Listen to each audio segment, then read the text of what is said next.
There are in the souls of wicked men those hellish principles reigning that would presently kindle and flame out into hellfire if it were not for God's restraints.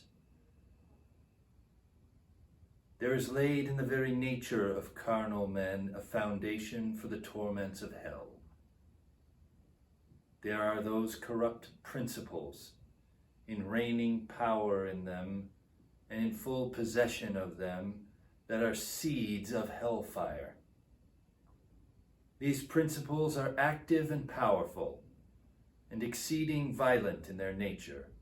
And if it were not for these restraining hand of God upon them, they would soon break out, and they would flame out after the same manner and the same corruptions and the same enmity does in the hearts of damned souls, and would beget the same torments in them as they do in them.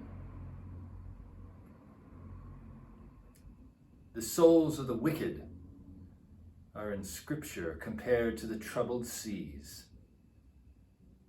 Isaiah 57:20. For the present God restrains their wickedness by his mighty power, as he does the raging waves of the troubled seas,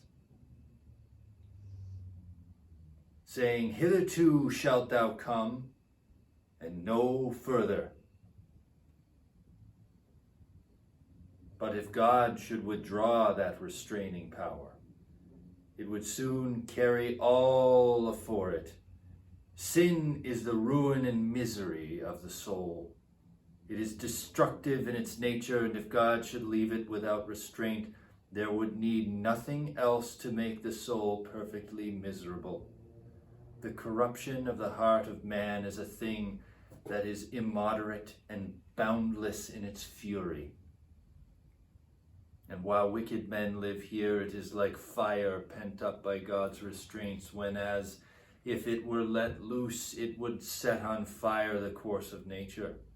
And as the heart is now a sink of sin, so if sin was not restrained, it would immediately turn the soul into a fiery oven, or a furnace and fire of brimstone.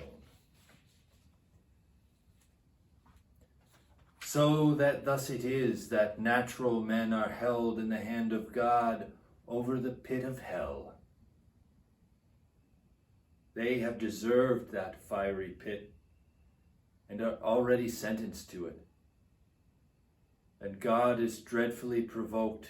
His anger is as great towards them as those that are actually suffering the executions of fierceness of his wrath in hell. And they have done nothing in the least to appease or abate that anger. Neither is God in the least bound by any promise to hold them up one moment. The devil is waiting for them. Hell is gaping for them. The flames gather and flash about them, and would fain lay hold on them and swallow them up. The fire pent up in their own hearts is struggling to break out, and they have no interest in any mediator. There are no means within reach that can be any security to them. In short, they have no refuge. Nothing to take hold of. All that preserves them in this very moment is the mere arbitrary will and uncovenanted, unobliged forbearance of an incensed God. The use may be of awakening to unconverted persons in this congregation. This that you have heard is the case of every one of you that are out of Christ.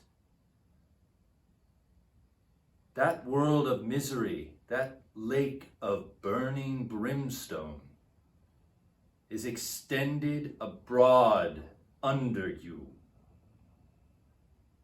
There is the dreadful pit of the glowing flames of the wrath of God, There is hell's wide gaping mouth open, and you have nothing to stand upon, nor anything to take hold of.